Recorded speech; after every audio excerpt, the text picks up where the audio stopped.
Well, I mean, all right, the question was, what about Flex and things that are client-side? That's really where the problem seems to be today.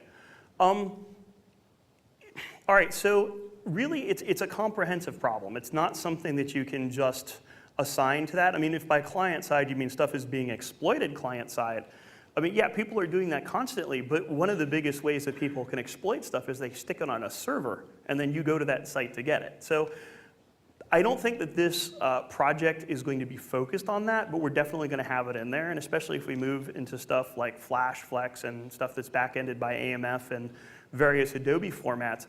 Client stuff is something you've got to consider, but this is really mainly focused on securing application code. But realistically, one of the biggest problems for clients getting exploited, I mean, not getting into the semantics of all the problems of, IE shouldn't have these vulnerabilities, or this operating system shouldn't have these vulnerabilities, but realistically, you have a lot of servers that are neutral servers. They're not intentionally hostile. They're somebody hosting, Joe's Farm Service or something, or a sandwich shack. They're little mom and pops, or they're big businesses that you trust, neither of which intend to be hostile. But because they don't have good server security, somebody was able to put something malicious on them, and you got dinged by it just by going to an innocent website. So I guess we're not really looking at focusing on the client-side issues with this, but a lot of the client attacks are caused because somebody's web server application is insecure, and that allows them to be serving garbage in the first place. Does that help? Yeah, I don't necessarily agree with you, but yeah. Well, I mean, as I said, there's a big philosophical debate that could open up there, but for the sake of this project, we're mainly looking at web server technologies and applications that are going to reside on web servers. So that's our scope.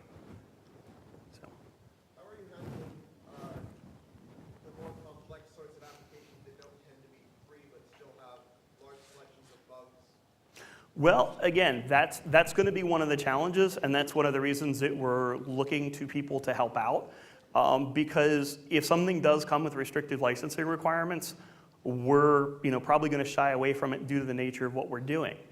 One of the things that we want to do, though, is a lot of cases, if you pull up an old version of something like WordPress or something else like that, it's blank, it's empty. And so ideally, if we get the right people helping out, what we'll be able to do is we'll be able to create more complex applications in the free things, which will model what's going on in some more complex real-world applications. Because right now, yes, if you stand up like WordPress or something, it's going to have some vulnerabilities if you're using version 2.0.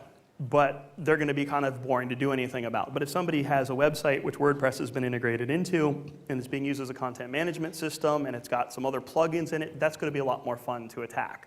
So again, with the licensing issue there, if something actually does have real licensing, we're probably going to shy away from it. But one of our hopes is, as this evolves, if we get people who are willing to, and I've got some local DC developers who are not security people who are interested in helping, which to me is terribly exciting, because I'm always excited when non-security people actually pay attention to security stuff. But the idea is that, again, if somebody's like, I want to model the behavior that's in this, or I want to sort of like look at the session management that's in this, maybe if there's a real need for it, or if it's really something that's being done in this paid product that you can do in open source and we can bribe some developer to implement it, great, we'll try and implement it that way. But again, our focus is in open source because we want this to be viral, we want this to be something that we can distribute easily and get out there. And again, that's kind of one of the double-edged swords of doing stuff under the OWASP aegis. But at the same time, if it was something with license, legally, I would have to charge a license fee every time I handed it out, and then you might as well be paying $1,000 a day for a training course. So.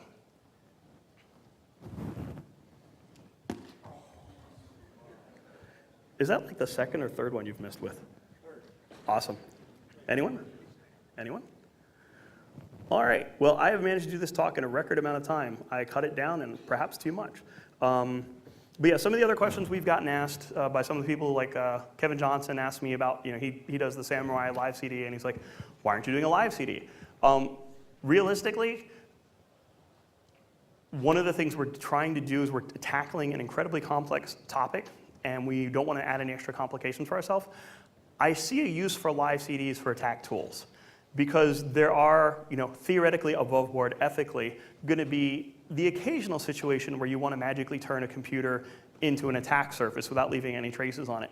We think if you're setting up a classroom, though, a VM is going to be much more suitable. Because realistically, this is going to get big, it's going to get complex.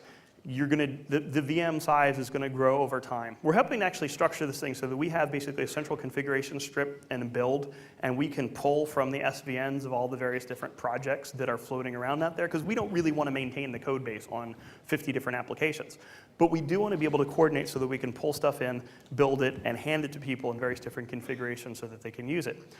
If you have to worry about making a bootable CD on top of that, you're going to blow your brains out. So we're hoping that instead it can be something that can be organic, it can grow, and the VM just seems to be the best delivery method. Because if we work out all the, and also there's the fact that VM Player is free these days. I mean, yes, I know you have to sign up for an annoying, give your email address to VMware or something like that, but there's no longer the barrier for VMware having a license required because you can just get VM Player for free. So we pretty much decided we're not ever going to go that route. We're just going to stick with the VM, and possibly if other player technologies come to be prevalent enough, we might support those as well, but right now VMware is where we're focusing. All right, anyone else? We're out of time. All right, thank you. Thank you very much.